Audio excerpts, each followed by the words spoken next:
Director Hughes, can you hear us now? Can you hear us, Terrell?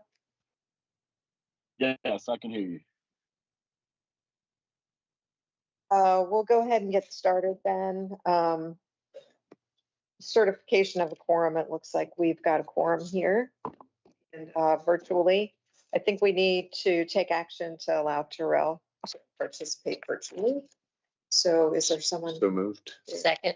Thank you. All in favor, say aye. Aye. All right. Thank you. Next is consideration of amendments to the agenda. Are there any changes to the agenda? So none. And then next is public comment. I don't think we got any public here, and I don't think we've received any comments. So we'll move on to approval of minutes. Hopefully everyone's had a chance to review the minutes, and let me know if there are changes, or if not, if there's a motion to approve. So moved. All in favor, say aye. All right. Aye. Next is our action item regarding Care Plus model change. Let Adrian explain it. Yes. So this is a double follow-up from the study that was done by WSP, looking at our current operations, performance, and some recommendations within our current Care Plus, and Care on Demand structure. And one of the action items that came up as a recommendation was to evaluate the Care Plus model. And just to give a little bit of background, GRTC has the federally required, which is ADA, within 3/4 of a mile service that has to be provided for those who qualify. And then there is what is called Care Plus, which is more specialized transportation, and is not federally required, but it's basically the greater Henrico County has paratransit service. And then there's Care on Demand, which is a voucher program that is run through UServe, which provides more on-demand, same-day paratransit services to kind of alleviate the care. And the Care on Demand is different than the other two because it is a cost to the individual who is riding, but is a less of a cost to GRTC. So it alleviates it both in financial model, but also in terms of pressure on our current third party. Yes. Quick question. The ADA care is the mandatory. Is that a different way of saying the same? We've sort of been saying there's Care and Care Plus, and we've been saying the mandatory. Is that just a different terminology? The mandatory is the ADA, which is the care. So Kind of I just looking at it as ADA care here on the report. I just wanted to make sure it was the same thing. Yes, yes. Is Care on Demand only available in that 3/4 mile footprint, or? No, all of it. The whole service area that we offer, the greater Henrico County and our care area is offered Care on Demand. Okay, so Care on Demand overlaps Care Plus and then Care. Correct. So it's supposed to be just another option of our current service option for those who wanted to pay the premium of the on-demand same-day service, which we do have a decent amount of use of that already. But the benefit is the 35,000. fact that it's same day versus 24 hours for care. Care. Yeah. Requires 24 hours. Yes. No, it requires up to 7 days. You can schedule up to 7 days, but at least 24 hours. Minimum. Minimum, right.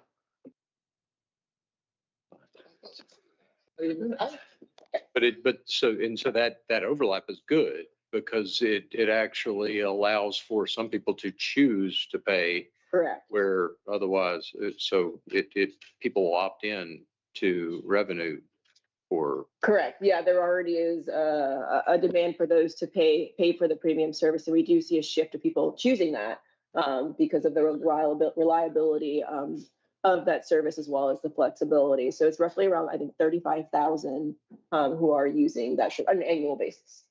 So as far as the financial difference, though, to GRTC, it's roughly about $16 that we pay for out of our per trip versus about 46, 47 for the full We Drive You paratransit model. So it's a significant savings And then the additional, it ends up being a total trip cost at minimum about $22 versus the 47, because the customer then pays $7 for the 6 miles of the trip.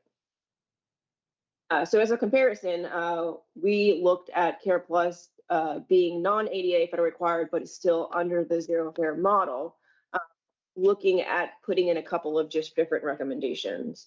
One, Care Plus now just has the option for care on demand model. So individuals would use our voucher program to be able to get service, both still within our current care service, but within the Care Plus now, the only option would be not the vans you see, but would be the USER model with the on-demand service. So we'd see that shift, but in order to make sure there is not, as far as an income consideration for those who may not be able to afford the premium service and the zero fares there, we also want to put in the federal poverty level of 200% to be able to do an income-based additional subsidy for those who can't pay the booking fee. So that would be the change. The change would not just be applied to those within the Care Plus boundary, that would be across the board. And again, that is also kind of a multi-benefit. One, those who can't afford the care on demand today, but are in the federally required area, it gives them the ability to shift over to care on demand, but also that's half a savings to 50% for GRTC, switching to paying $22 versus the 47. So it does push more towards the care on demand, but also those who are in the Care Plus area, rather than having them all pay, even though it's not federally required, those who still need the service, GRTC would still subsidize that particular booking fee to offer the service. And those who can't afford the premium service would be able to use the care on demand model. Would that, So, go ahead. would that always be available to those needing assistance, federal or financial assistance, that would be guaranteed that they would not have to pay, that it would be subsidized? Yes. Okay, so what I just said about, it's nice that there's the opportunity for income production for people who choose to do that. My question would be is what's going to keep those needing that from saying, forget care basic, I'm going to go care on demand all day long and get demand services for free? And that tipped the scale in a very negative revenue direction. $7 a trip, care on demand, unless you meet the income threshold. What I'm saying is for those that would be using the care that is already free, that we're not getting revenue for, that they would be eligible for, except it's just not on demand. Is it just because of the expansion of the service routes? I'm looking around the corner to see how people might ultimately, and it's a service, but Yeah. how it might be, I won't say abused, but people are saying now I can get it whenever I want for free, which No, would have for cost me $7. If you fall within the criteria to allow I you. get that. I get that. Yeah, but that's, so the capacity should be there for that shift. We've run the numbers in a conservative way, assuming there would be a shift from the current care users to that model, but ultimately it is a financial savings to GRTC, even if that happens. How much is it per trip for the? Yeah, so we pay $15 today and the customer pays $7. And so in this model, we would also pay the $7. So that's 22 total. But the current amount for the other care is 47 that GRTC pays. Okay, wait a minute. Going up to 49. Right. Oh, really? Wait. Care basic, how much is that per trip? 47, and Kevin said it jumps up soon. So it'll jump up at the end of the year. Randy, It'll be something So it's currently 47, but it's gonna go to what? 49. like roughly 48, 49. And then Care Plus is the 46 a trip. It's the same, yeah. Same thing. Same exact as the current care. And so Care on Demand, even though it's a more premium service, is 15 a trip or 22. I missed the other numbers. Okay. All I was listening to was the 7 or 0. So that's different. Yeah. Nice. Yes, sorry, Kevin also Well, it's possible using. Yeah, I think I remember hearing that some time ago, and that care on demand is less expensive to run than the 24-hour. Sorry about this rabbit hole, but why would then we not recommend care on demand for people inside the boundary if care on demand is fully in the boundaries of that which covers care as well? Well, At that point, you're talking about a procurement. For those in need only, I'm just saying for those in financial need only. Yeah. Obviously that is a caveat that this is all about. Seems like that's better for GRTC. well, like I may not meet the income requirement for no fee for care on demand. And I might just be like I am, frugal Mhm. and plan ahead and just keep doing this 24-hour schedule free guy. And again, stipulated, we're only talking about those who qualify for the financial. Right. The free. So I'm not saying that everybody's, I'm just saying for that category, it seems like if there's that category, we'd actually want to trumpet that to those people who have that need. Oh, absolutely. Because it's cheaper too for It us. saves GRTC. Anyway. And not just, I mean, it would be great if everybody just used care on demand. So there is, Kevin pointed out there It seems like it's heading. one additional bullet point is that we do want to put a cap on the specialized voucher use. So 24 trips per month versus being able to just use it unlimited.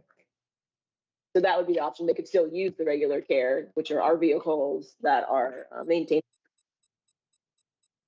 you versus the full third party. So the recommendation is to approve the consolidation of basically the only option of using care on demand within the Care Plus zone. So they would now be using the voucher program, and then approve an income-based policy that would provide additional subsidy for those who fall within the federal poverty level. And then approve a cap of the 24 subsidized trips per rider per month within the care on demand only. All others, they could still unlimited within the paratransit.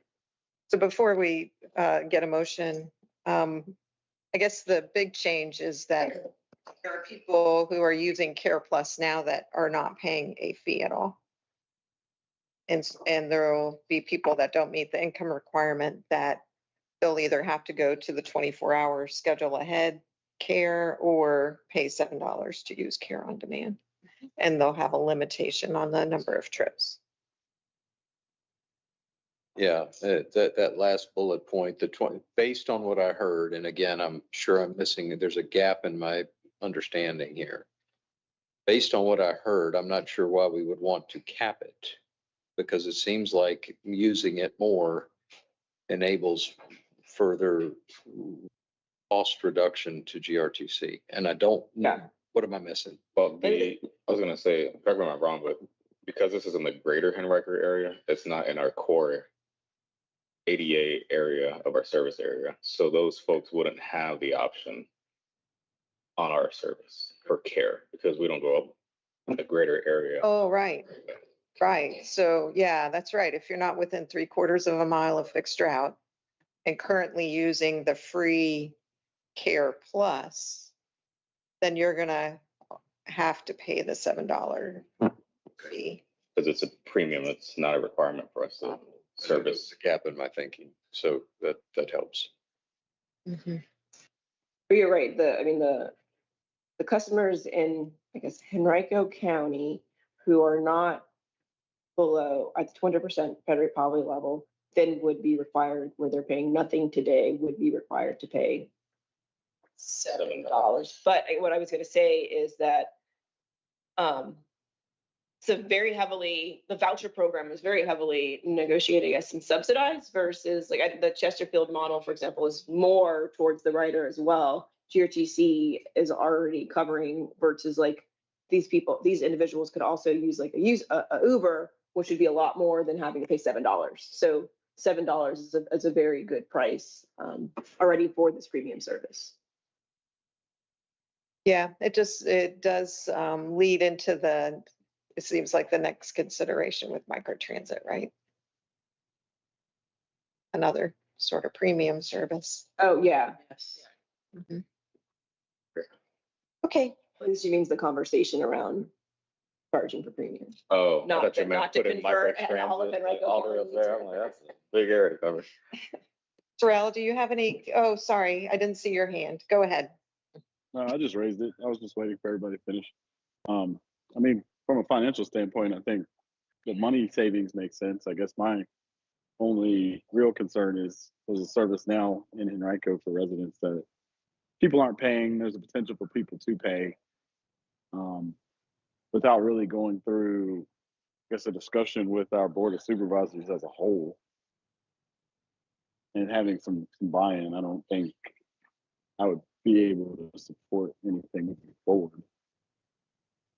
I think this is generally that type of conversation that Yeah, would So need to be had maybe- maybe want to defer. Is there a time issue with this? Is it something that could be deferred? Yeah, we didn't have an estimated start date until August. Okay, Uh, so yeah, I mean, Terrell, sorry, I would just say I would recommend, trying to get this on some type of work session with the board of supervisors or some type of, we could figure out what the best mechanism is. I think that's something Okay. that elected officials, at least at the local level, should weigh in on. yeah, that sounds Look. reasonable. Mr. Donald, do you have any comments? No, I mean, I think it sounds reasonable. I'm just kind of listening in on this part. I understand that I also had I'll say the incorrect understanding that not realizing that if it's not so close to a core route, then it's not primary. So I'm clear on that now. So I think I'm okay with the direction. Okay. So it sounds like there's the idea of deferring action on this to allow Henrico time to have conversations with their board. Yeah, I think that's more than fair. Yep. All right, Terrell, you want to make that motion? So moved. All in favor, say aye. Uh, All right. Director Hughes, are you gonna set that conversation up or do you want us to do that? I guess let's get in touch after this. I guess we can in the next couple of days, and then I guess let's Okay. Be as allowed in here. Did it, so he came in, are we okay with him? Yeah. I got you. Oh, I I'll follow up with. to do that. Yep. Okay. All right. Are we good? Move to let him in. Second. We're taking action to make sure Mr. Donald can participate. Yeah. All in favor? Aye. Yeah, thank you. Okay. Next on the agenda is the expansion allocation framework. And this is just a placeholder topic that will stay, I guess, for the next few months. But I understanding is that we are kicking this until the core retreat happens, which is happening in June, to get the input from all the jurisdictions before we use that as an input to the framework discussion. But if you guys have additional discussion, that's fine. Put it on there as top. Okay. I think last time we talked, you were getting ready to have a meeting with Jarrett Walker, like on Monday. Yes. Did anything come out of that? Yeah, so he's still it was on the budget projections to see where we were. And so since we kind of just got our budget out to you guys last week, we also gave it to them at the same time. So he's still working through those projections. I don't have a particular update on that. Okay. Great. So this is on hold until the workshops, which are June 1st through the 3rd. I heard you today at CVTA Finance say that you'd send something out to elected officials, so they're aware of that. Yes. 4 o'clock afternoon debrief. Yeah, I think a lot of people could benefit from that. So I that agree with Yeah. conversation. All right. Are there any other questions or Did anyone have some sort of revelation between last meeting and this meeting? Okay, all right. We'll move along then to quarterly performance.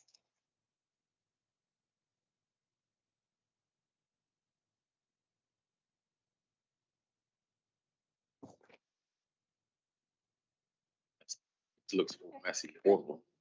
Create into a desk, like a clerk desk. Yeah. I never realized how short I meant to sit this.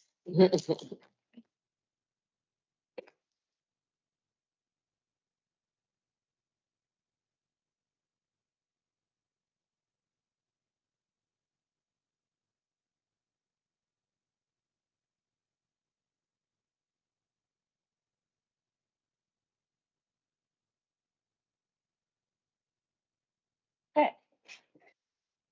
So I'm just gonna run through our quarterly reporting. So we have our performance review, breaks down into fixed routes, link microtransit, the June booking updates, and we have some survey updates. I'm gonna apologize if that green is a little harsher on the eyes than it is on my screen. So I'll adjust that for next time.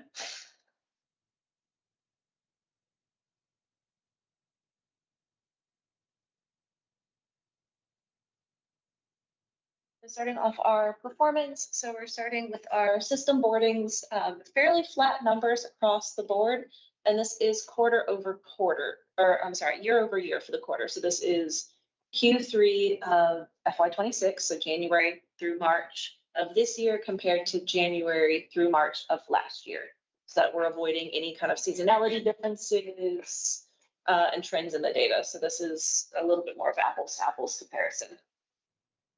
So we see a 4% decrease in fixed route, 2% decrease in link, and a 1% increase in Carousel passengers.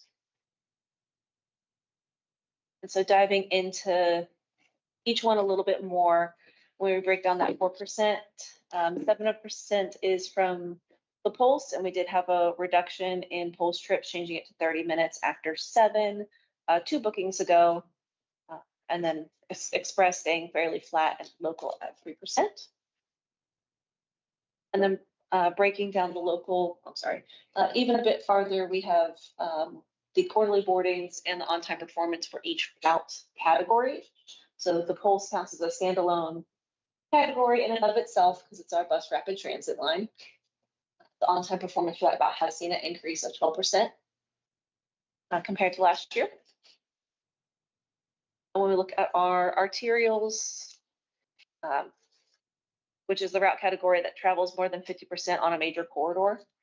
So this is our 1s, 2s, 3s, 50, 19, anything on Hull, Broad Street, those main corridors.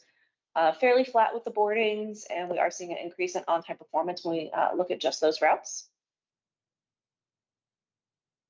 For the community radial, which are the ones that service the neighborhood networks. So the intent is for these to weave more so in and out of the neighborhoods to capture riders and then keeping straight and doing a more direct path of travel. We have seen an 11% decrease in boardings. Part of this, we did make the February service reductions on one of these, or a couple of these, one of which was the 76, where we switched to a weekday only service for the Patterson Grove route, because it had a very low, the trips that were cut were very low utilization, so three passengers per trip. So there are some adjustments there. And not mention again, the on-time performance here, down 4%, still fairly flat of a number. We have gotten a software that we're excited about, Swiftly, which helps us with runtime analysis. And for that, we're working on adjusting the 5 and the 20. The 20 falls in this group for the community radial as kind of our, let's try a couple and see how it goes before we start making widespread adjustments. So we're excited to see how those. So you're testing out Swiftly. Yeah. We feel we're past the data validation point, so we do feel confident in the numbers, but just want to put our toes in it before. So. And then we have our circulator and feeders, which are connecting outlying sections of the city to a major destination point, either at the start of line or end of line or both. This includes things like the 91 connector that goes from White Oak to downtown, the 4A, 4Bs, and then the one that was on here previously, which was R88, and that's been replaced by Link Microtransit. And that would have happened for the entirety. Yes, for the entirety of this, for part of this quarter, sorry. Rachel.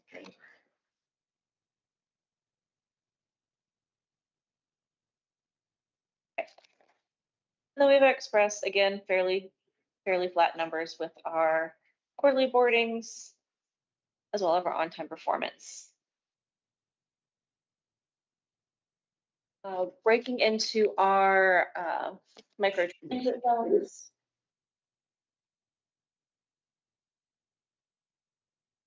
I'm sorry, was there a question?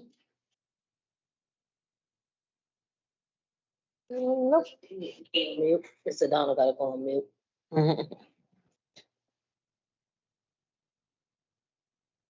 So keeping in that same line of fixed route, separating it into categories as other like service, because not all fixed routes are designed to do the same thing and they're not designed to have the same efficiency and the same impact. Microtransit is in that same category. So we have categories for urban, suburban, and rural microtransit zones, because they do have different goals and different metrics to keep in mind. So this is our urban area, which is, sorry, I thought I had my notes on here, Broad Rock. Sort of the replace the fixed with the microtransit guys. Yeah. Delia, Broad Rock. Yeah, exactly. And so we have a daily trip up about 31, but of course we've added Broad Rock to this zone. So we're excited to keep that going. Broad Rock has seen a steady increase since it started, but it definitely hasn't hit its stabilization period that we tend to see with the microtransit zones. Keeping the wait time, we're up 1 minute, but we're still well within that 30-minute estimated wait time. And then seat unavailable is seeing about 24 average daily across all the zones. We have our suburban zones. This is Sandston, Cloverdale, daily trip increase of 7. Wait time still sitting about 25 minutes. So it's up 10 minutes from last year, but that's still within our threshold and kind of shows a better resource utilization if we're having longer wait time and having things spaced and timed appropriately. And then we are seeing about 26 seats unavailable. Because the vehicles get filled up? Is that, and so you have to maybe not allow someone to ride, they have to wait longer then? Is that how that works? Yeah, since it's an on-demand service, if it hits a threshold of it can't get to you within that time frame, they'll say there's nothing for you right now. Check again later. And that's just kind of a ping back. And they do clean the data somewhat, so you can kind of see the raw data and the clean version of it. If someone were to try back to back to back to back, as we do anxiously on our cell phones, it counts it as one within a certain threshold. But if I try to make a trip right now, it doesn't have anything for me. I try again in 35 minutes, then it would have something for me, or it would count it as another seat unavailable if for some reason I couldn't get a trip there either.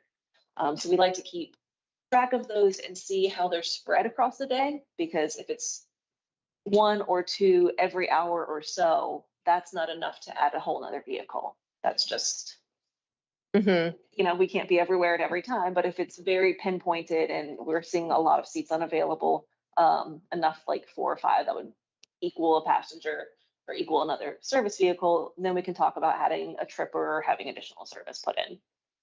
So if it's spread across the zones, across the hours. Do you ever think about switching vehicle types, instead of a smaller vehicle, then go into the, I guess it's body on chassis guy?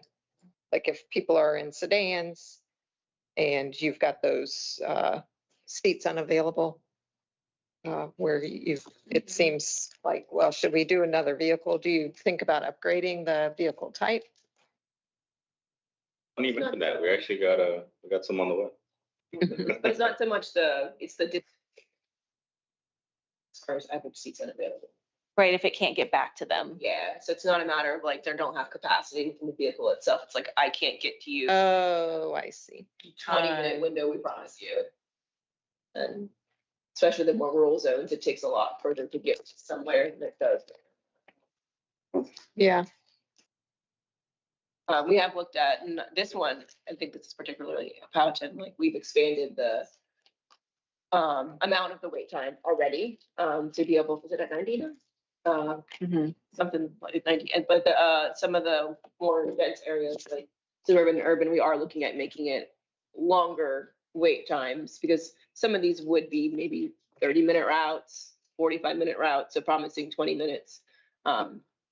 It's necessarily needed, you could make it, and then it would also decrease the wait time. Yeah, I feel like the number that was sticking in my head when we first started doing microtransit was a 20-minute wait. So now that's been expanded to 30. It hasn't yet, so that, but if we did do that, that should make those numbers go down, because you would be more likely to be available within 30 minutes versus the 20 minutes. Yeah. Would we ever have zones where the wait time? Well, you did just say that, Powhatan 90. So maybe there's a tight zone, small footprint, and you can still do the 20-minute response. I don't know. Lots of variables. Yeah, I mean, it also could be like the goal is 20, but maybe there's like a allowance of like, that's the average goal, but it's okay if you do 30, or like maybe we even do it based on peak time. Like we could adjust those. Yeah. There's parameters that can be tested. Okay, We thanks. also have looked at the staging areas and how they change across the time of day. So where the utilization is coming from. So if you happen to not have a trip directly after you drop someone off, that they're still kind of coming back to a area Centralized. for that time of day Oh, to kind of catch people a little more quickly. So Yeah. they're in the right direction and can still get a trip to pop up. okay. Yeah, and this is our rural zone. We're seeing a 50% increase, but this is our Powhatan zone. So of course we switched to our expanded in June of 2025. So the first quarter that this was, the FY25 quarter that this was evaluated in, would have had that smaller original zone. And then this model here for the Q3 for 26 would have both the expanded countywide Powhatan model as well as the book ahead modeling. So we are seeing increased utilization. We are seeing, when we expanded to the countywide model as well, an increase of about 100 unique riders as well in this zone. So just for us, that means if there's an increase in unique riders, we're catching more people. So it's not the same handful of people making the same trips over and over.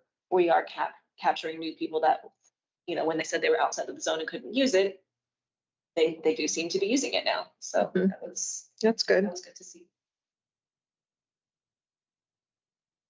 Okay. Now we have our paratransit. So again, walking through the paratransit total boardings, which is that combined. And then we have care and care plus and care on demand. And now we really understand all that. Do more on this. Okay. And then we just wanted to look at our June 2026 priorities. For the 7A and B, it's changing that layover at Richmond International Airport per the request for safety restrictions to not have idling large vehicles with the operator stepping off to have their break time there. So it's been moved over to the Waffle House, and this is something that went into effect immediately per the safety constraints. But this is just going to go into the booking as a full change instead of it being a detour in our system. And then we have our Route 95. So Petersburg Area Transit does a similar express route from Petersburg to downtown. They also do the loop around Bright Point. So that's just kind of adding to that level of service. We're going to circle the Bright Point Community College, provide some additional service there. And if anybody would like to use those stops as well in the 95, they have access now. Link service efficiency, that's kind of talking about earlier with the seats unavailable and the service span and the ridership. We're just adjusting some of the trippers on the services and making sure they're well utilized when we definitely need additional pockets of service. So we've been working with the operations team hand in hand here to kind of adjust all of those and make sure that everything was running as smoothly as we can. And still on our priority list is the service and additional service for the Route 5 at the Pulse.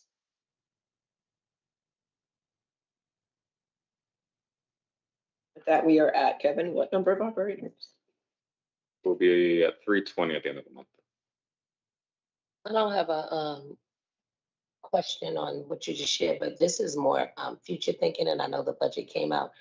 Have you all started thinking about the upgrade that is going to be happening at the airport and how that's going to affect GRTC in terms of, and it just made me think about it when you showed the airport trips. I mean, I know it's a little ways out, but I'm assuming them shifting from a small airport to a medium-sized airport is going to increase. So I'm thinking, as we always are thinking about ahead for funding and budget, that's probably something to think about. And then my other question was for the Pulse.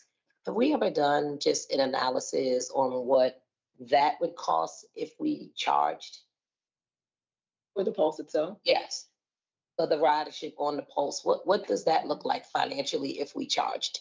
And the reason why I'm asking, because a lot of those other areas, urban areas, in the neighborhood areas that are low, I'm just trying to see, and I would like to maybe understand if we get in the best bang for our buck. So meaning if we ride in the Pulse for free and most of the people that are in the neighborhoods are not on the Pulse, but it's free, and people in the neighborhoods are not necessarily riding. I'm just trying to get an understanding of, like, I'll just say, address the elephant, like, are we giving free service for folks who can potentially afford to pay, and then the people that are in the neighborhoods because the ridership is down? I'm just wanting to really get an understanding and analysis of that. So the metrics, and we're going to save the survey stuff for next time, but that probably could give you insights for it. So we'll do that with the Title VI next time. But the Pulse, even though the metrics, the data shows percent-wise, it's more diverse. In actuality, it's just that many more riders that it is encompassing all of the neighborhoods, if that makes sense. So the spine of our network is the Pulse. So I would say, like, a very large percent, like 90% of them probably are using the Pulse at some point of their day. Yeah, correct. And I guess maybe I didn't articulate it correctly either, but what I'm thinking about is if we charged, would we have the same amount of riders on the Pulse if we charged versus the folks who are from the neighborhoods, to your point, riding the Pulse and other lines, where we could actually see who's really using the bus and how we are. Yeah. Because it's like a lot of things that you all share from time to time sounds like we're filling gaps. And I'm just trying to get an understanding on, like, when we are talking about different modes of transportation, should we be going out versus in? And if the Pulse is our major transportation, would we have the same ridership if we were charging? So I think that's something to really think about. Because again, like you're saying, you see them from the different areas, but I would like to know, would we still have the same ridership if we charged? So sorry, just to understand, you're saying even the people within the neighborhoods would pay, even if they couldn't afford? Well, not necessarily. Yeah, I mean, or maybe we do it based on from where folks are riding and catching the Pulse. So we do have origin and destination survey for 2023, but we have funding to do it again. Okay. We just got that approved. So that will start. We have tagged the fall, since October is our highest ridership month. PC is back to be able to do another origin and destination survey to get that information. There was another point I had with that, but yeah, we can get that for you. We can also look at the previous one to show, like, that was what the 70% of our ridership already is below a certain threshold. So I think that's important to remember. And that's not specific to the Pulse, but we can look at what that income data has represented within our system and already see who can afford it versus who can't afford it. But yeah, I would say this fall we can bring that. Yeah, it's no rush. I'm just what made me think about it when you was looking. And then one last thing, with all the new trails coming online, are we also looking at, in terms of a cost savings, especially like when it's warm, instead, like, I know there's some trails, there's a bus stop like right there. Is there a possibility to not ride the bus and potentially walk? So maybe thinking about that as well. So just wanted to add that.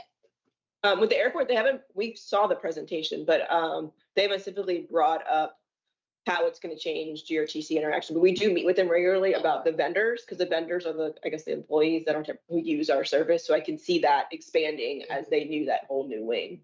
So we'll bring that up at our next meeting. So on the Route 5 Pulse service trips added, where are we as far as restoring service? I know they were, when we cut service back so we could make sure that we were providing reliable service because we had a driver shortage. When do we think we'll be able to restore service back to those levels? Or will we do it entirely, or will it be selective, I guess? You know what I mean? Like some of them might be fine Correct. with the change. Yeah, so it was on that list as far as the priorities of what we're doing now. At the bottom, you saw the pulse and The Route 5 Pulse. but they're being looked at strategically because we have 220, you just said we'll have in the next month, just not the 325, but also to one of your points as well. Some of the service was just too much, like in terms of like, why are we keeping 15 minutes till 11 p.m. at night? So some of that stuff was just fine tuning to the system that is not going to go back in terms of just service adjustments. But those that have more they're looking at it from a demand perspective and resource availability to see if we can't put some trips back. I think we will see some. They gave me 2 versions today, and now they're running another version that will have somewhere in between everything and what it is right now. So some of it's coming back with the June booking? Yes. And then in a future booking, whatever else makes sense. Correct. So June would be October next, Trisha? Yeah. Okay. So it's like the same exercise two ways, we reduced based on demands and operator needs first, then now we're like, okay, what's the right size for the service from a demand perspective, without necessarily operator count being the focus of this one, just getting everything established. Any other questions on that? All right, we'll move on then to the legislative update. I wish I had better news from the state level. I guess I'll give you guys an update from the federal and state as it relates to funding. Right now, we're tracking the third bill, was just the Transportation and Housing and Urban Development Bill at the federal level. They usually do this annually. Last year, I think we had almost $1.2 billion in capital improvement grant funding. What does that look like? That's what you go after big projects for. Our BRT is in the CIG. In the fiscal year 27 third, the administration has already signaled that they're going to be trying to get rid of CIG. So that $1.2 billion CIG. capital improvement grant, that's a funding pot. Right now, let's just say it's 1.2 billion in there. For every 20 projects, one gets funded. So when you're talking about removing all of that funding, you're going to have a bottleneck of projects to include and not limited to BRT expansions and things like that. So I think one of you all had asked a question, I think a few weeks ago, you open the paper and you see that the administration wants to penalize agencies that receive free fare. Cheryl penned a letter to our elected officials. We think some of that is grandstanding and gaslighting, so it might not make it to you all to hear about it. But the third is something that we're seriously considering and tracking. So that could have impacts far reaching as far as the projects or major projects that we're going through after capital improvement grants, et cetera. Reason for the CIG pullback, The administration just say the administration just trying to cut the budget. That's the best way I can summarize it for you all. To say the least, we're going to have midterms coming up. I do not believe that the third bill will be passed before midterms. I think they're going to set a new Congress, so we're going to have continual resolutions like you've heard with TSA. So that's going to be a political posturing. Simultaneously, this year, we have something called the Surface Reauthorization Transportation Act. We usually do that every 5 years. I think since I've been in the industry, we had 2, MAP 21 and the FAST Act. IIJA right now is going to be expiring in the end of September. That's long-term funding. So not only your CIG projects, when the Biden administration took over, that's where you had we're pumping more money into electrification, and you had different type of long-term policy implications. So we're going to be setting ourselves up to make sure that whatever those changes are, it could be micro transit, how we're, I'm not saying it's going to be this detail, but if you said, okay, I want to reduce the BRT percentage of dedicated lanes from 50% to 25%, you could do something within the framework of the surface reauthorization. I do not think that's going to happen, but that's a larger funding package at the federal level that we're going to be tracking. Not this year, hopefully the fall of next year. If you guys are interested as board members, we'll be probably trying to get you all to contact your Congress members, visit your Congress members to make sure we can pass something like that. Typically, historically, when you're talking about continued resolutions, a surface reauthorization could have 21 continual resolutions. It was one time when the MAP 21 ran out, it was 2.5 years of continual resolutions before they passed a long-term funding package. So that's what we're looking at the federal level. At the state level, many of you have already heard of TRIP. That's how we were funded. We're funded some of our zero fare.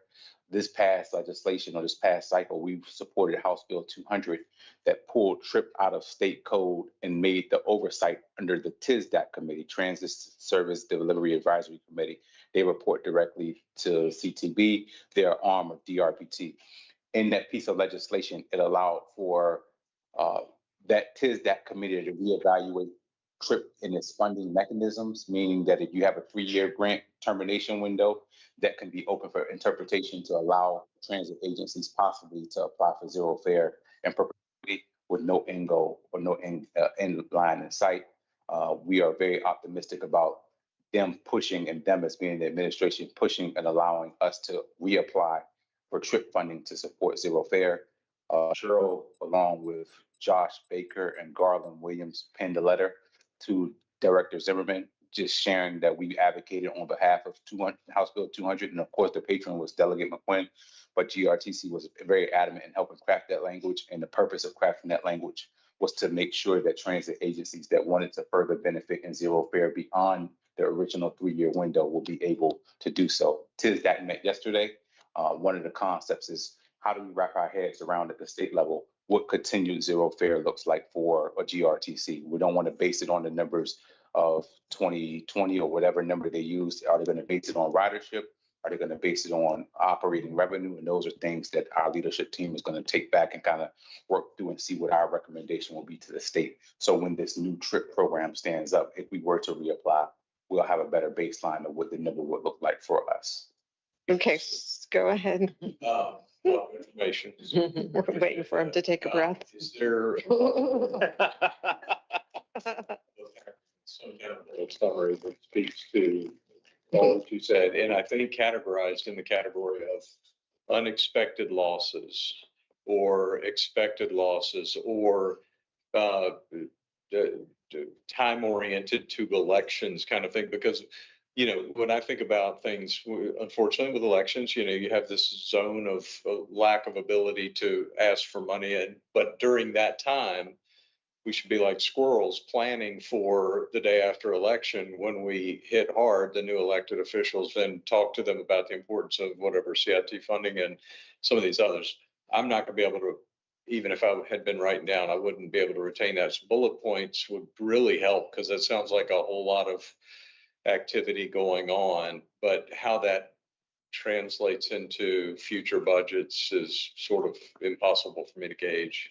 I will have bullet points for you. I felt embarrassed because I saw Patricia's presentation and we just started adding legislative. Adrian's going to have me on legislative doing this moving forward. So you will have more of a formal presentation with bullet points and detailed information. So that I dropped the ball on it this time, but moving forward, you will have detailed information and talking points. The bad news on the state level too. I don't have no bad news yet. I still was. You did say a bad. Oh, I wish I had better news. So we have bus. We also have specifically. We have 3 things going on at the state level. You have House Bill 200, and I think you might have a question on House Bill 200. The Transit Service Advisory Committee and the TRIP. Yeah, I just want to make sure I understood this. So right now, DRPT manages TRIP. Yes. And this legislation moves that right now to code managed TRIP. So the state code said you can only apply up 3 years for this funding. Oh, in the state code, there's the limitation. Code to DRPT, you're now going to manage TRIP. TSDAC is now that delivery or that buy-in oversees the TRIP program. Oh, so currently it's this advisory committee. Right. And now it will be DRPT. Currently, it's this advisory committee. This advisory committee is reported to, or the staff support is DRPT. That makes sense. So like right now, our development committee is the advisory committee from the development standpoint, but your staff is GRTC. Same thing with TISDAC. So TISDAC staff will be DRPT. Am I making sense in that? That's okay. You design the policy, you design the framework, you say, Barb says, hey, Chesterfield's we're not participating in zero fare, even though Richmond's gonna do it at this level. This is what we believe the policy is supposed to be. Go and enforce that GRTC. That's where DRPT stance is. So they have to take the recommendation of TISDAC for whatever the future of trip will be. Your next bill is the bus enforcement lane bill. Working with Adrian and team now. We did get legislation passed that will allow us to use AI, and I know this is going to probably pique Mr. Donald and Councilwoman Jones. If you park in the red lane moving forward, we are able to take enforcement and charge something for that. That could also be an avenue, Councilwoman Jones, as zero fare of how we could support it in different avenues. We've been research across the nation of people that do lane enforcement and how that is divvied up and how that revenue can be split out. So that's something that we're going to be exploring and working with different folks on. Violations, just people parking. People parking. So Dexter, we did a pilot program with Hayden AI here. And within our pilot footprint, we found that we had over 1,200 people in some type of violating in front of a bus stop, not moving, parking in the red lane, parking on Broad Street. They're misunderstanding what the colors are. That means it's parking versus There are travel. people that were infringing on Broad Street that had nothing to do with the red lane. You could be in our fixed route or the community circulators that Patricia was talking about, and you could have a violation of not being even included in the red lane. I use the red lane more specifically because we think that's the most busy, but you But can go parking down Broad Street in front of. Stop, just And the Carytown route, as well as our Chamberlain route, were also included in the pilot, and people just parking at the bus stops. And lastly, state budget. So that's the not so good, not good, not bad. The state budget right now, I think when January came around, I told you guys these different scenarios. If this bill passed, we'll get $10 billion. If this bill passed, we have 5. Most of that was predicated on data center tax. Senator Louise Lucas right now has a state budget on the Senate side that has a data center tax.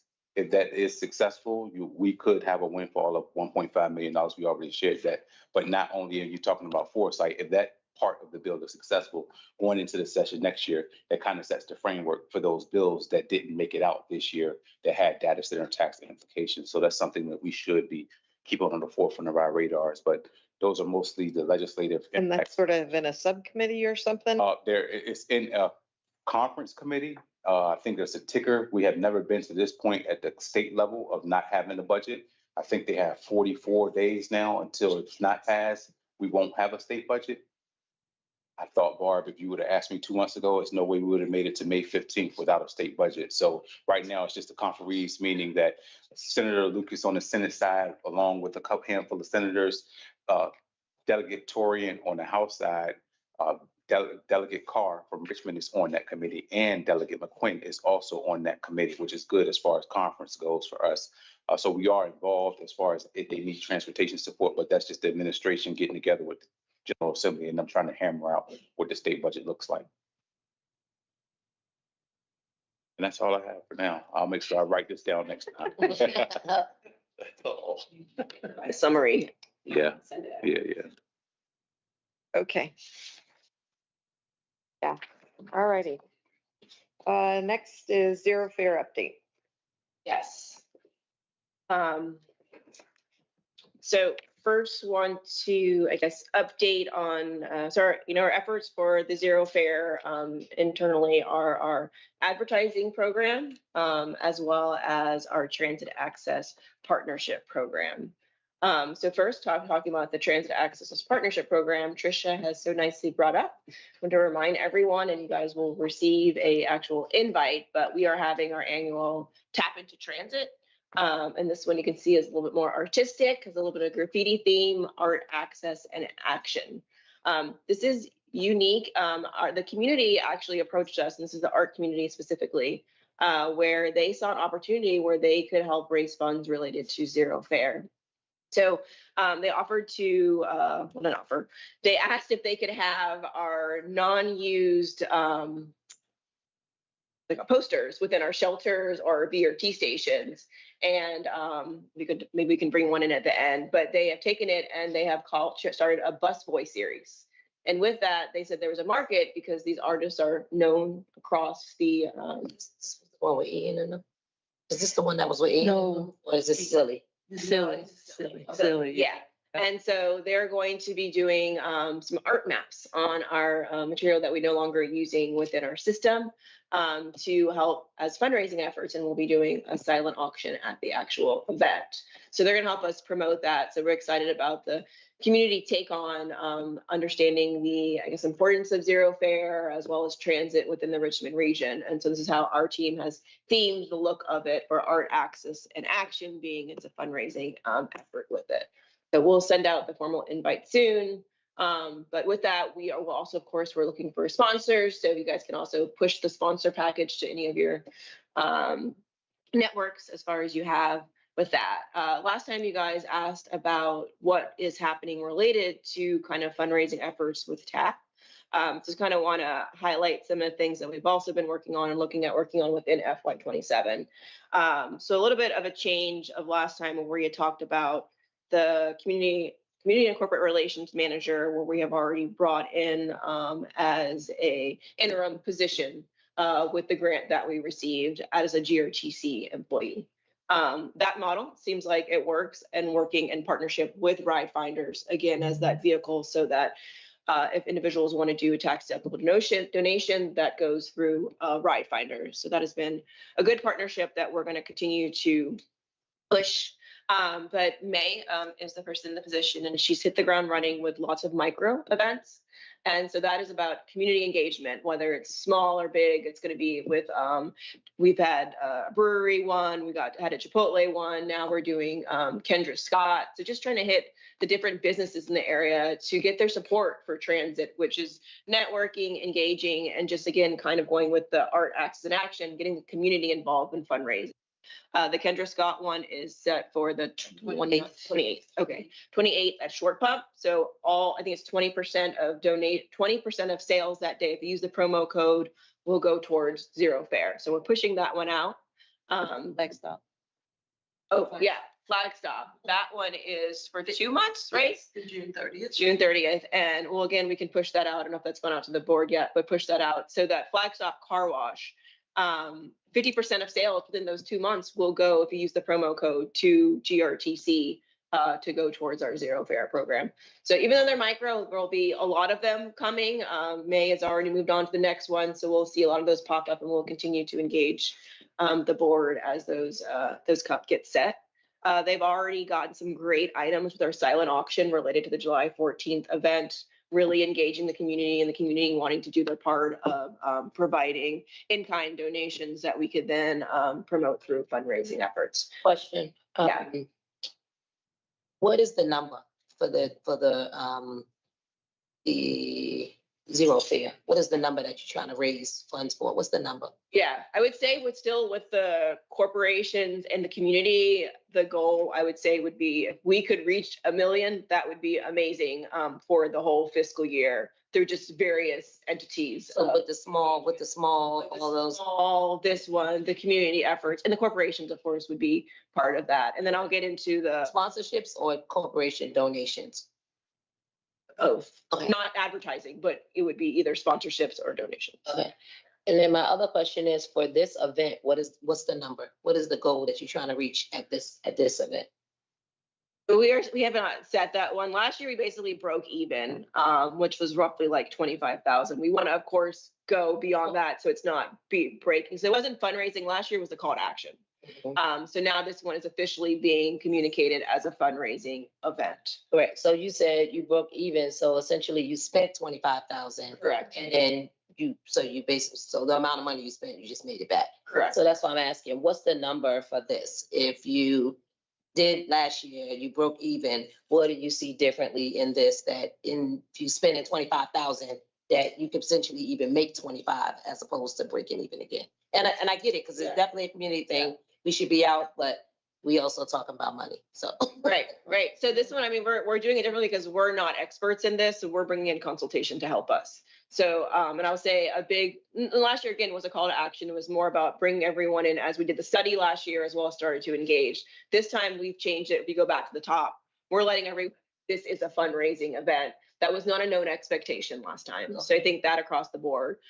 We have a contract that we're working on with a third party to also help us who does this throughout the nation, that is also providing us guidance on how to bring in the corporate connections, how to get additions. So last time we didn't do things, but like pledges, for example, is an example of how the community could, that $5 pays for 2 people to ride or something like that. So different things like that, where it may be small to the ultimate goal, but altogether, I mean, that does drive community behind all of it. Yeah.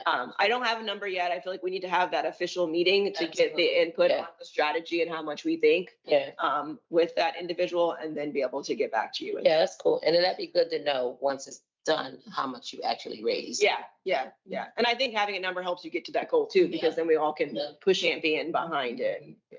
And I like the idea of coming up with a fundraising plan with this consultant.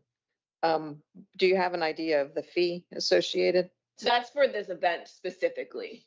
Oh, they're just helping. Yeah, I'm just doing this event right now. Yeah. So May has worked on her own strategy, and May is not new to this. She has a consultant that she's also worked on. She has a lot of connections, which is why she's great for this position. She's been in the fundraising as well as the nonprofit environment for, I think, a while. And so she's already having those conversations. She did send me a strategy, but I'm not ready to share it specifically. We want to put some, I think, associated dollars with it. But I mean, in addition to the strategy, it's the goal of funds, of course, is great, but also, as I mentioned before, it's about the networking, the connections, the community involvement, understanding of zero fare as well as transit is another benefit, not just the finances, which is also. But I would say next board meeting, we'll make sure she's also here. And you think you'll have your strategy to get $1 million a year laid out? I think we'll have a strategy. I won't have $1 million, but yes. Yeah. Well, the strategy towards that. Yeah. And I'd be also, I'm sorry. Go ahead. I'd also be interested, because you mentioned at the top of this that you said the folks that are doing this said that you didn't use the word guaranteed, but you said something about like they say it works. I'd love to see from where that we've seen it work and actually raise the money. Yeah. That'd be helpful. Okay. Yeah, we can bring that. And June's perfect because then the July event will be right after that. And then there's in addition to this effort is the Plan RVA study that we'll be bringing, I believe, to the June board for the efforts. And I mentioned already, they've talked to corporations to get their input on zero fare related to transit in this region. We're going to let them summarize that and some other kind of action plans that have come from the greater community and the region to also amplify this effort, which is exciting. There's a lot of momentum behind it with a lot of things that are happening in parallel. So that's the TAP effort. So we also have the advertising program. I don't know if you remember in our last year's budget, we had adopted $600,000 to see how we would perform. And at this point, Rachel Dickerson is our advertising program manager, who has now officially been here 2 years. I think the program's been live again for about 2 years now. But anyway, with that, she's brought in about $700,000 to this point for this fiscal year, which is very exciting. And we have the goal next year. And she, I think, basically doubled her first half of the year already this part of the year. So that's showing a lot of momentum. And the goal is to bring an additional million, not additional, but a total million next year to grow by $400,000 for next year. So when you're signing contracts with people for advertising it, is it an annual contract or is there some sort of, 5 years? So it's all of the above. It could depend. Like the VMFA might be having an exhibit coming and it's only for 2 months. They're going to run it from before up to that 2 months. There might be an event at, I don't know, somewhere downtown. They're going to only run it for that time. There's others who will lock in for a full year. Like there's some big ones out there. Remember the policy change for we could do alcohol. We got Miller Lite. We've got, I think, Bud Light. We've got some breweries. So we have a lot of those that are coming on as well. And then there's others like the lottery and then some smaller businesses as well. So it really is a full range of businesses that are coming forward. Mm-hmm. Okay. You mentioned the Plan RVA free fare study. Maybe that's the one that talks about it. I heard you this morning, $6 million is what we were getting with fare box recovery prior. Yes.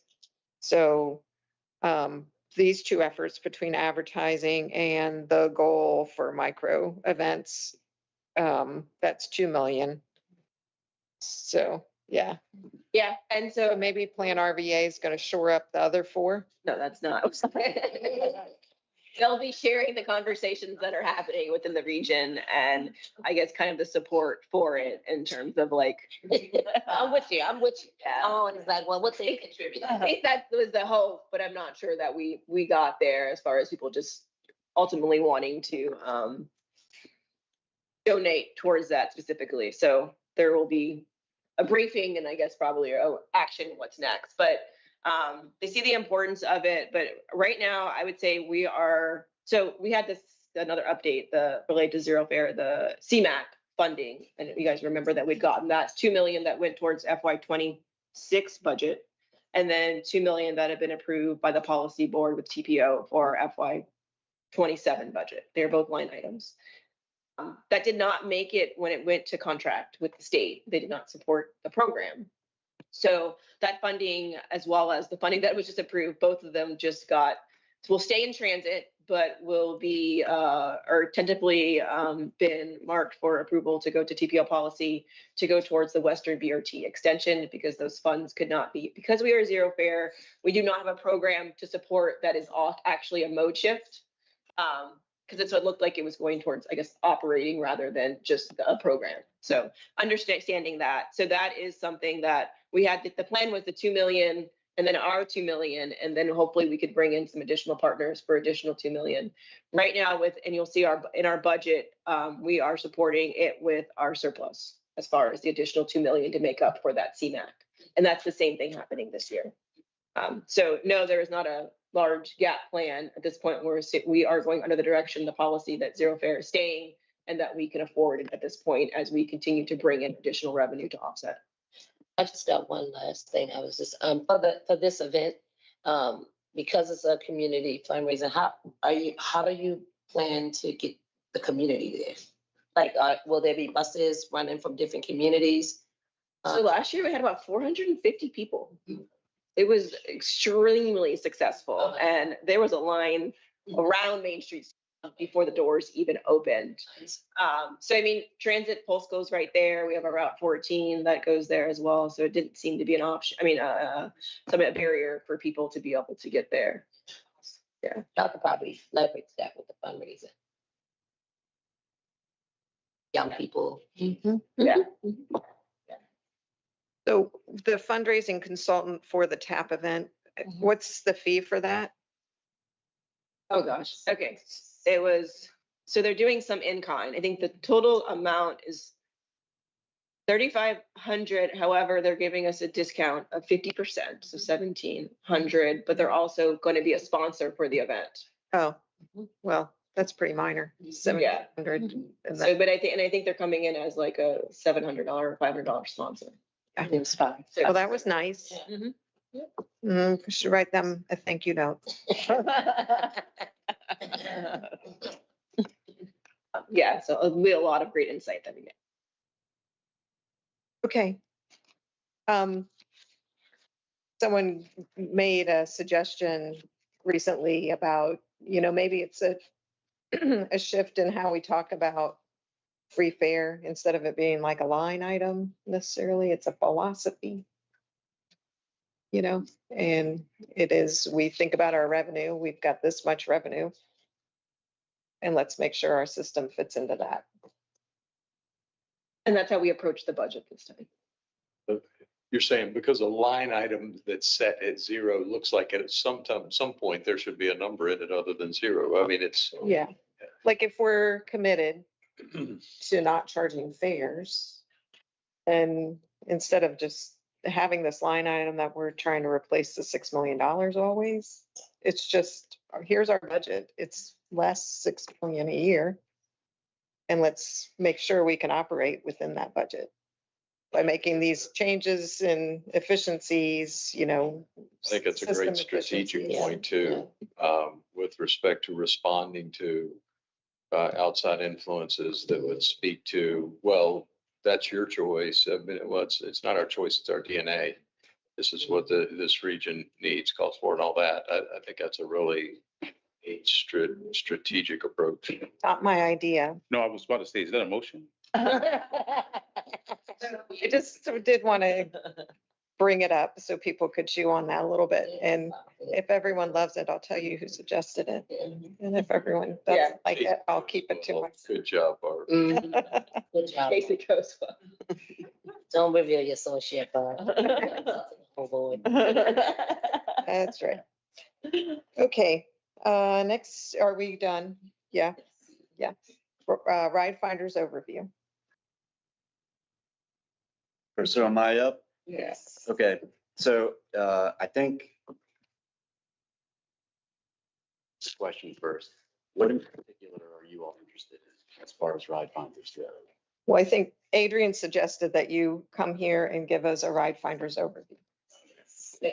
Yeah, we gave them, when the board changed over the bylaws and articles and incorporation, we didn't do like a full orientation like we did with GRTC. And so just through this staff effort, conversations have happened that to understand the real structure of RideFinders, as it's not actually GRTC. And so just understanding the bylaw, I resent them to me, but they wanted you to come and go through them as well. So just kind of some high levels of both of them. And then Sharika, I don't know if you want to come sit up here, but Sharika, of course, is here and can add any additional commentary to Neil's overview. Okay, great. So I had no idea what RideFinders was until a few months ago. When Adrian asked me a question in advance of the creation of this new position. And so the context in which I became familiar with it was, here are the articles, here are the bylaws. Based on what these say, how should we go about creating this position? And so I think one of the fundamental questions was, what is the relationship of GRTC's board, RideFinders, right? I hate to do this, but I'm hard of hearing. Could you speak up just a little bit? I'm genuinely, I'm struggling here. Sure, no problem. Yeah. So let's start with that, right? So basically, if we're going to run down the bylaws and if we're thinking about the context of what is the relationship between GRTC's board and RideFinders, okay, well, it's actually a pretty critical relationship. GRTC's board is the RideFinders board, right? So about as closely related as you could be. So then, again, in the context of this question that was asked of me, all right, given that, how do we create this position? I think it's even before the position. So not even the position, they just want to go back to what is their responsibility related to RideFinders. Because right now, we've kind of changed the structure a little bit where Sharika will now report out regularly. We hadn't been doing that. So everyone just wants to make sure they're on the same structure page. Yeah, so that was an entree into this broader conversation of what is the GRTC board's relationship when it comes to RideFinders. So let's talk about that.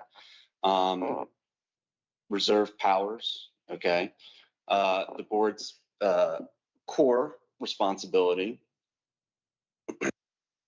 is to basically conduct the business and affairs of the corporation, all right? All corporate powers of the corporation shall be exercised by and under the authority of the board.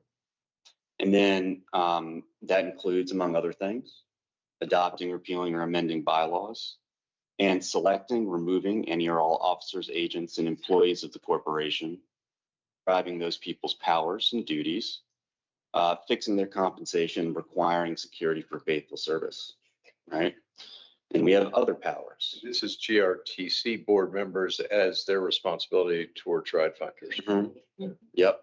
So, and again, and this was part of, that was kind of the core question asked to me in this specific context of creating this position. But the point is that GRTC's board, also RideFinders board, is responsible for staffing RideFinders, right? And like I said, that includes setting compensation and prescribing staff's powers and duties. All right. Other powers, I mean, I suppose you could deem these typical powers of any board. By the way, RideFinders is a non-stock corporation. If that weren't already clear, it was founded in 1981. It had been under a previous name until the late 90s, at which point that name was changed to RideFinders. But at any rate, so other board powers: change the principal office for transaction of business. That office is currently in Richmond, by the way. Borrow money, invest money, act as a trustee on behalf of the corporation, purchase and otherwise acquire debt, and then make contracts. So that contracts piece is probably, day to day, the most important thing to keep in mind. Power to make contracts in addition to the staffing power. And just so you all know, when it comes to contracts, the board can delegate authority to make contracts to corporate officers. And that can be sort of a general delegation of authority or a specific delegation of authority, like on a case-by-case basis, right? So I think, what the board is asking itself is when it comes to day-to-day RideFinders actions, what should be our responsibility, i.e. when should we be passing a motion? And to what extent can we delegate some of that, right? So what you all would be keeping in mind fundamentally is, okay, we have this staffing responsibility and this contracting responsibility. I mean, I would characterize those two things as probably the core responsibilities that would come up on a consistent basis. In terms of what else the bylaws say, there's a discussion about quorum, manner of acting, compensation, which is 0, by the way, unless there's some sort of reimbursement that would be appropriate in relation to board activities. I think probably the most notable other element of these bylaws that you all would want to be aware of is the advisory board. It's my understanding that RideFinders already has an advisory board. Let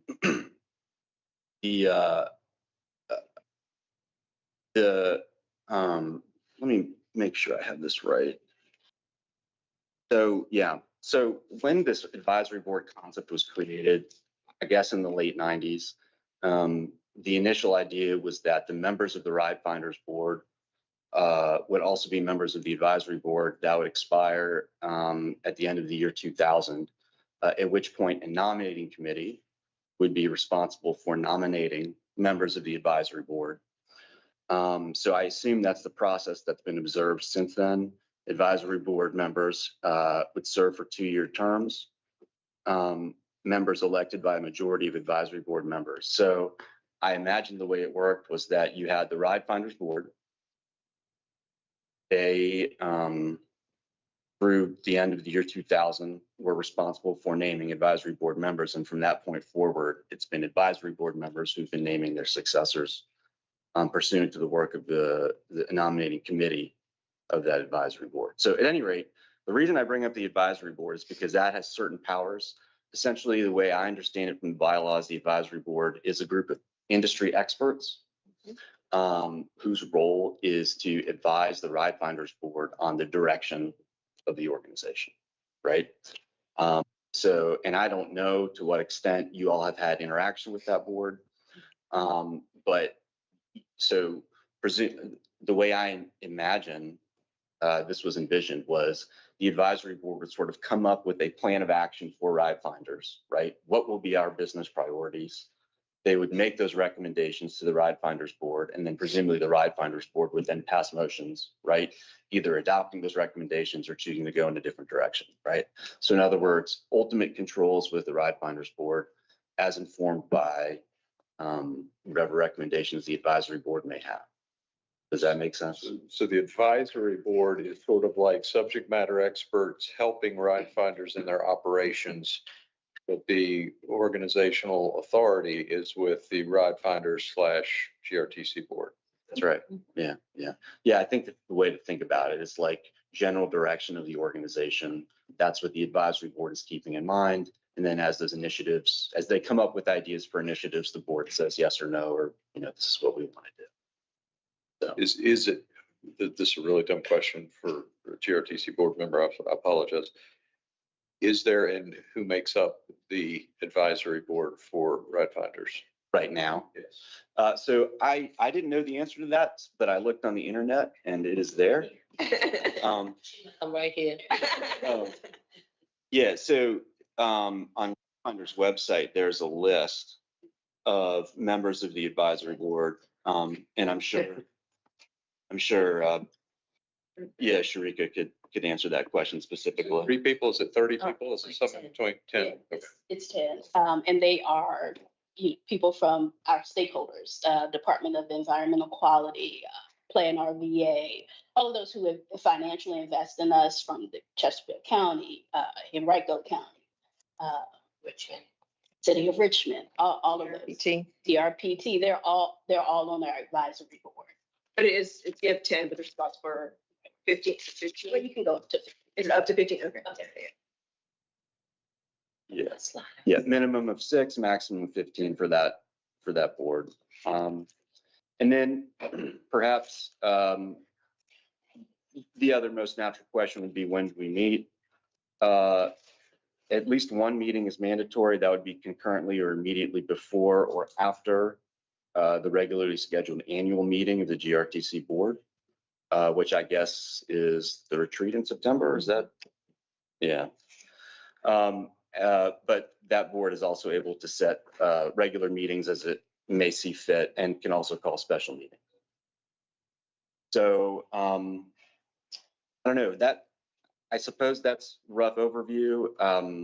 The board is also able to, expected to name officers at minimum. There must be a president, secretary, and treasurer. Other officers from among the board's body can also be named. I should add also, the board is to appoint the executive director after consultation with the advisory board, which I assume is. Well, this is, I think this is where we need to be clear. Historically, since I've been here, I've only served under one executive director before she retired. So I don't know if that process was actually followed. Once she retired, then I became interim. I think they did some searches for other candidates, but then I was asked if I would like to be the executive director. I felt I was ready for the role, and I think, and it came to the board, I think September 2024, for the board to approve, and then the board approved it for me to be the executive director. Okay, so I guess that's the history. Yeah, I feel like, not that I have any, I support Sharika. I think she's got great experience having worked under Vaughn. So that all makes logical sense, but I feel like the way the hiring of the new executive director went didn't follow the way we should have done it. Didn't have the advisory board.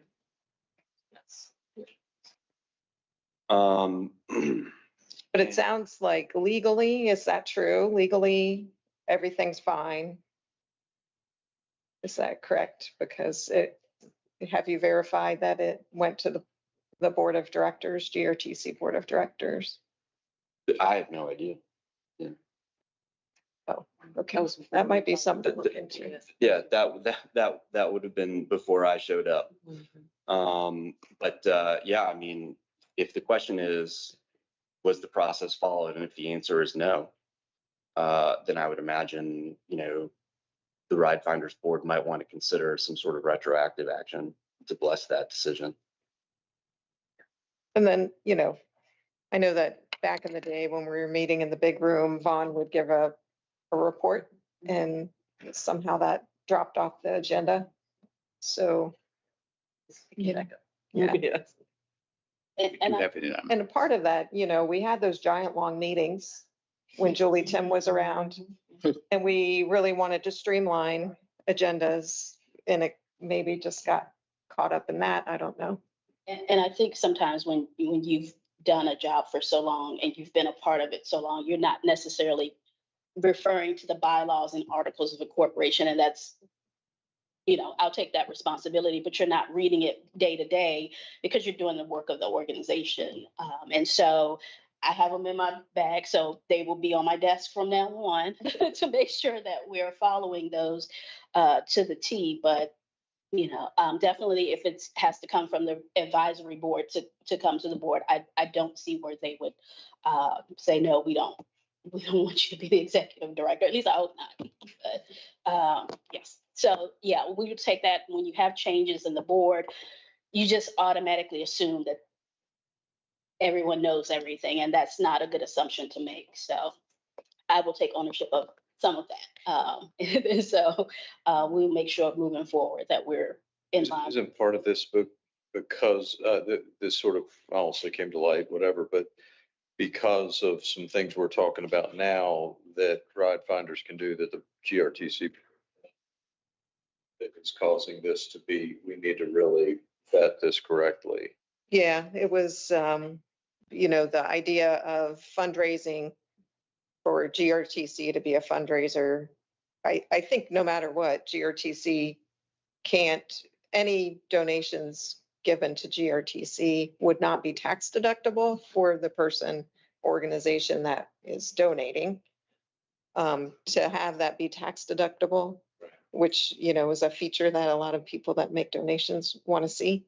It needs to route through a nonprofit. Yeah, and is that one of the many reasons, or is that the reason we're talking about this now? That's what triggered all of it. Yeah, I would say. And we are the 501c3, so it would come through us as being that. So, and we've supported that in terms of the fundraising, even just having the funds come through us to support Zero Fare. We have supported that. And I think the proposal, tell me if I've got this right or wrong, is to have the person that Adrian was referring to before doing the micro events and the TAP July 14th event. She's a GRTC employee.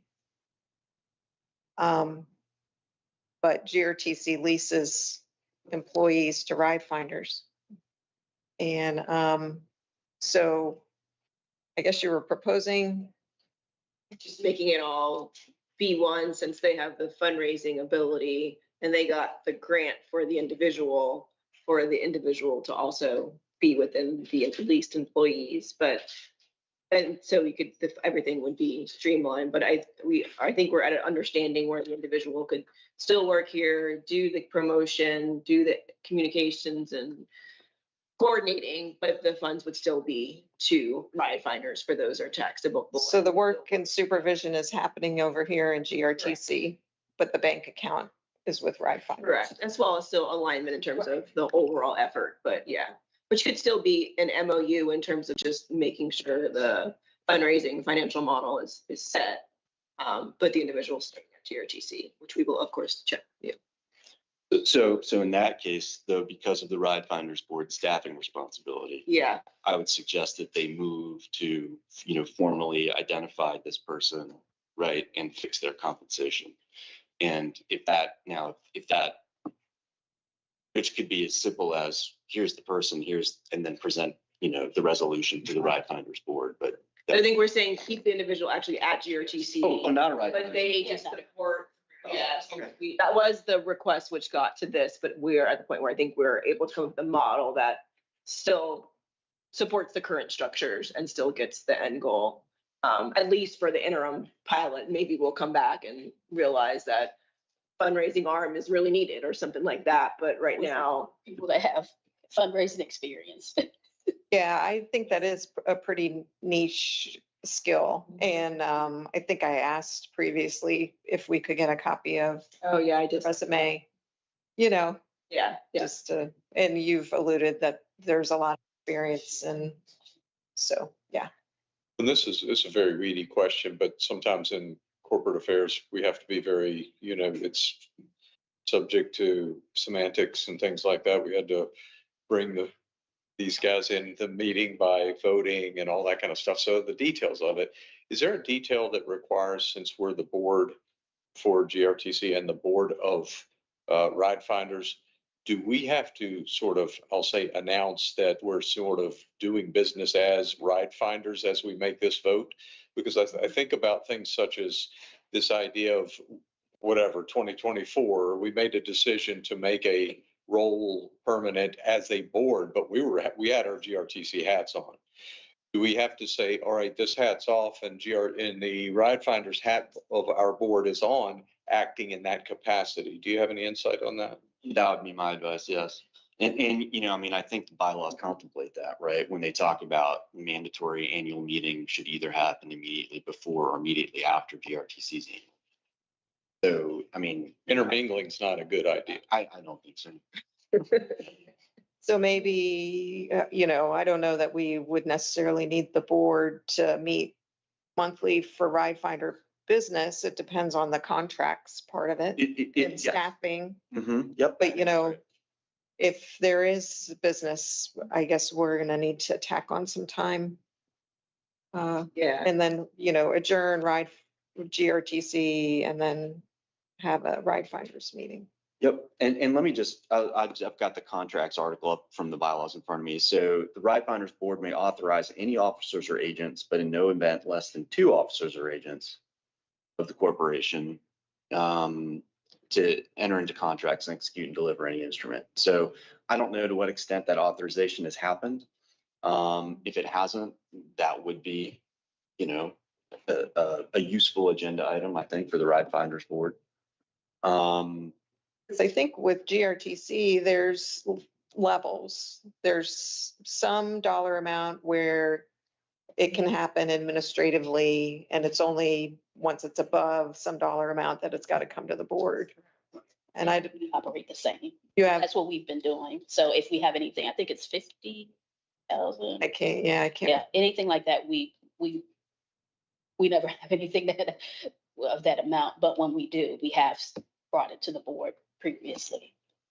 Yeah, I mean, it makes it easy and I guess makes sense that we would just use the same kind of rules for procurement.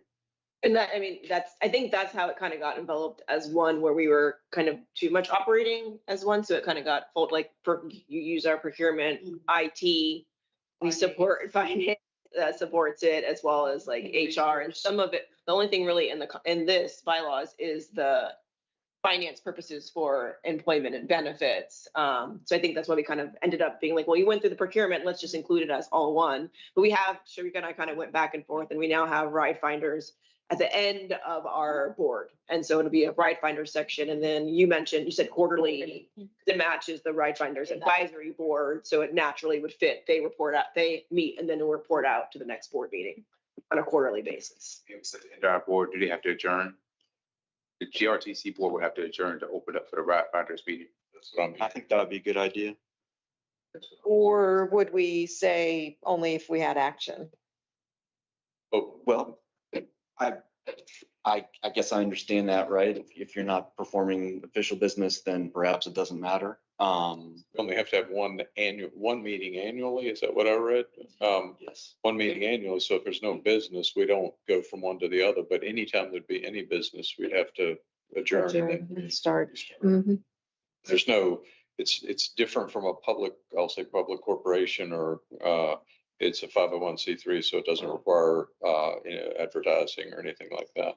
Yeah, that's a good question, right? Because I was wondering that myself. Obviously, the Fourth Circuit decided that GRTC is a public body, and yet GRTC is, a corporation. So I don't know. But when we adjourn the public meeting, we are out of business on the public side. And when we put on our RideFinders 501c3 board hat, we're no longer acting as a public corporation board. So that's what I'm saying. I don't know what a court would say, right? Because even GRTC is not in your face public. It is literally not. GRTC is a private corporation. But someone else ruled that it is public. Decided it was a public body for FOIA purposes. Is it because of the elected officials on it? Like before that. That was prior. Yeah. I'm sure if it's Teresa. public, it's the public good or The public. shares are owned by public Yeah, that's what I'm thinking, because city and county owns us. a big part of the rationale was the public dollars that are involved in GRTC operations. So, So that brings up a question for our Tuesday board meeting, because we have the fan pool contract on our agenda. We just have it listed separately, but it sounds like we need to go into we would have to go into a separate Oh, meeting. yeah, I have a question. So we have every meeting, you may not even realize this, but we have on it, so this one today says the Development Committee of the Board of Directors of GRTC RideFinders and Old Dominion Transit Management Company will be meeting today. Just always has had that on there. Is that not enough to just cover the general, we're here for this, but when you switch at the end, like this is now switching to the action items related to RideFinders without actually formally closing it out? well, my only guide is what the bylaws say, and the bylaws do contemplate the situation where a RideFinders board meeting will happen either immediately before or Stop immediately doing that after. then. Okay. Yeah, No, we need you at all. yeah, that's the best I got. I mean, I don't, So the wording for the advertisement maybe would change to, there's going to be this meeting for GRTC RideFinders and Old Dominion Transit Management Company. But not for the other. yeah, it could clarify that RideFinders will happen at this point or that point. but- Immediately after. But it's not necessarily going to. If there's no agenda in general, Right. if there's no agenda item, I hate to advertise, and maybe somebody reads it and comes out and we're like, no meeting, and We would know ahead of time, though. Yeah. We would know ahead of time. Yeah, if we it's had just now you've anything. got to like really Pay attention. customize the ad all the time. standard add-on that says agenda, or the general agenda item might be. It's okay, we can, I think. We can handle it. Manage that on a quarterly basis at minimum. Yeah. I definitely think, just for clarity, simple separation of paperwork, like when we're looking at the RTC board packets versus on occasion when we have RideFinders, that should be something that's Separate. It's not the next page. That's important. Branding and all of that. Yeah. Okay. Could be useful for the public too. Yeah. perhaps. So, yeah, I don't know, that's what I've got. I guess my suggestion would be that I'm here and available to answer any specific legal questions regarding business of the RideFinders board. So, obviously we didn't do a line by line review of the bylaws. I mean, that we could, it would be an investment of time that I'm guessing folks don't have right now. So my point is, there's more stuff in there. And if you all or anyone else on the board has a question about what's in there, or what should we do in a given situation, I'm happy to view those documents and do my best to answer it. RideFinders is the only other entity that reports. Yeah. Don't have any other surprises, right? As far as I know, yeah.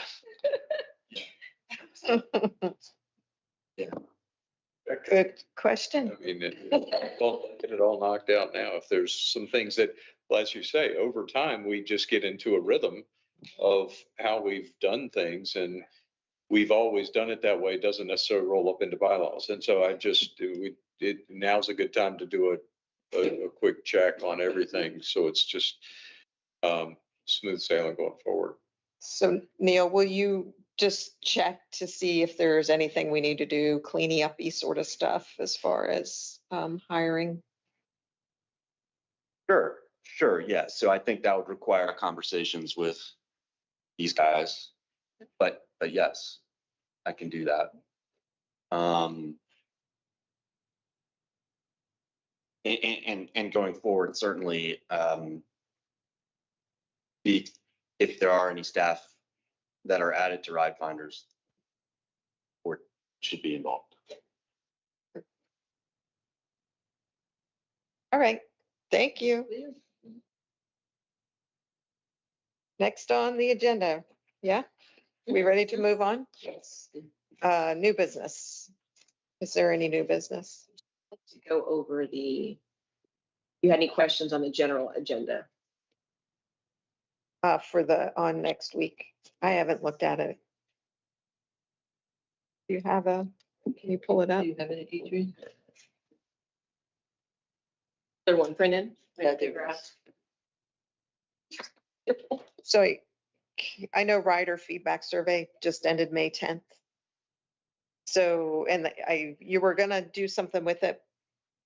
I think I saw up on your beginning slide, but we're gonna postpone. Yeah, it's. And that was a system-wide survey. It was to the social media campaign. Flyer people on bus. We were touching this about on off, we did not ride around.